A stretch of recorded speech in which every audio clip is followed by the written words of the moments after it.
My daughter Lily's scream shattered the Sunday morning quiet, a sound so raw it yanked me from my coffee and straight into panic. I bolted upstairs, heart hammering, only to find her staring at her phone, tears streaming, whispering, "Dad, how could she?" She was Mia, the neighbor's daughter, who'd once been Lily's shadow, but now seemed hell-bent on dragging her into chaos. Lily and Mia grew up like sisters in our sleepy suburban cul-de-sac, their laughter a constant hum through open windows. They were inseparable at 10, building forts in the backyard, swapping secrets under the oak tree. But at 16, Mia changed. Her bright eyes turned restless, her smile sharp, like she'd tasted something dangerous and wanted more. Her parents, Mark and Ellen, were good people, but distracted Mark with his endless work trips, Ellen with her wine and book club nights. Mia slipped through the cracks, and I didn't notice until she started pulling Lily with her. It began with small things. Mia dyed her hair electric blue, pierced her nose, started sneaking out.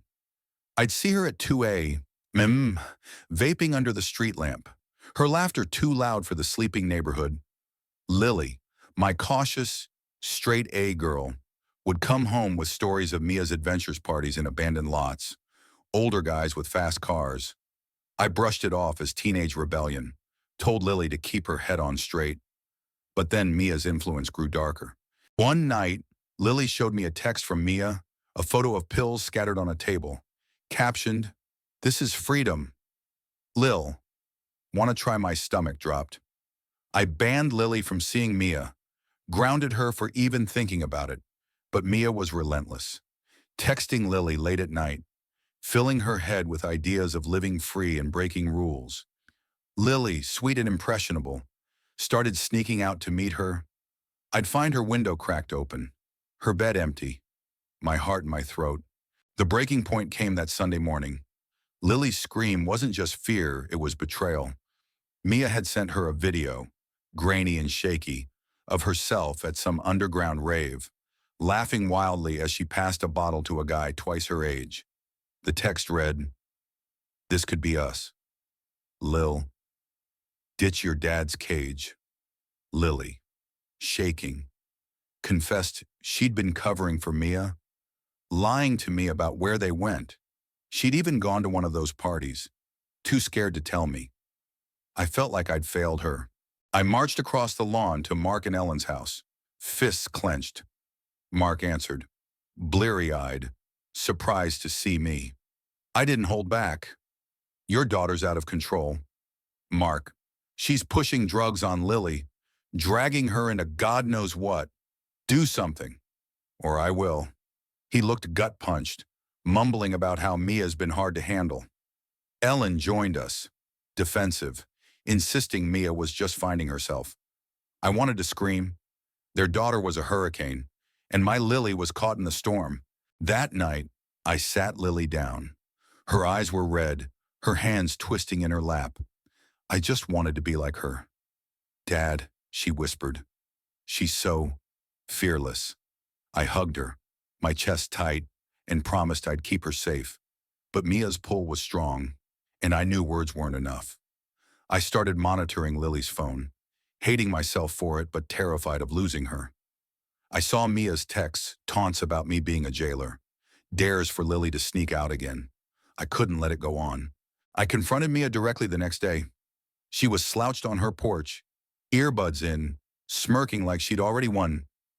"Mia," I said, voice steady, "stay away from Lily. You're hurting her." Her eyes flashed, defiant. "Lily's not a baby. Mr. Carter.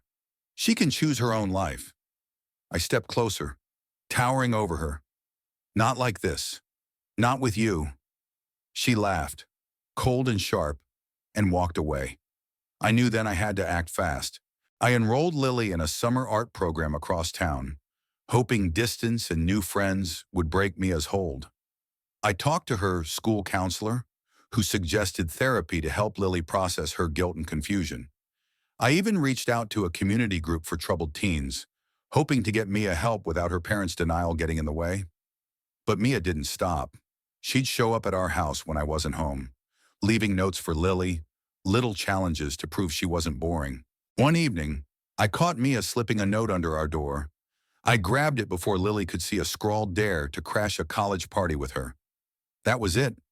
I called the police, reported Mia for trespassing, and filed a restraining order. It felt extreme, but I was done watching my daughter slip away. The cops talked to Mia, who played innocent, but the order stuck. Mark and Ellen were furious, accusing me of overreacting, of tearing our families apart. I didn't care. Lily was my world. Weeks passed, and Lily started to find her footing. The art program gave her purpose. She painted vibrant canvases, her smile returning. But I saw the shadow in her eyes, the guilt of abandoning Mia. One night, she broke down, sobbing about how Mia wasn't always bad, how they'd shared dreams under that oak tree. I held her, my own eyes burning, and realized this wasn't just about protecting Lily. It was about saving Mia, too. I reached out to the community group again, this time anonymously, sharing Mia's story. They connected with her school, got her into counseling. I didn't tell Lily, didn't want to raise her hopes. But one day, Mia's mom, Ellen, knocked on my door. She was crying, thanking me. Mia had opened up in therapy, admitted she was scared, lost, chasing a high to feel alive. She was in rehab now, taking steps to heal. Ellen hugged me, and for the first time, I felt we were on the same side. Lily and I started talking more, not just about Mia, but about everything: her fears, her dreams, her need to feel free without losing herself.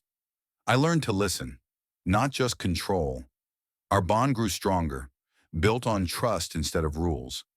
The cul-de-sac felt quieter now, but not empty. Lily's laughter returned, softer but real. Months later, Mia came back. She looked different, clear-eyed, a little shy. She apologized to Lily, to me. They didn't pick up where they left off, but they talked, carefully, like two people rediscovering each other. I watched from the window, my heart full but wary. I'd always be Lily's shield, but I knew now that love, not control, was the strongest armor. This story isn't just about one family or one mistake. It's about how far we'll go to protect the ones we love, and how hard it is to balance trust with fear. Was I right to step in so forcefully, or did I push too hard? Was Mia a villain, or just a kid lost in her own storm? I don't have all the answers. I'd love to hear your thoughts. What would you have done? Share your perspective on what's right or wrong in this messy human struggle.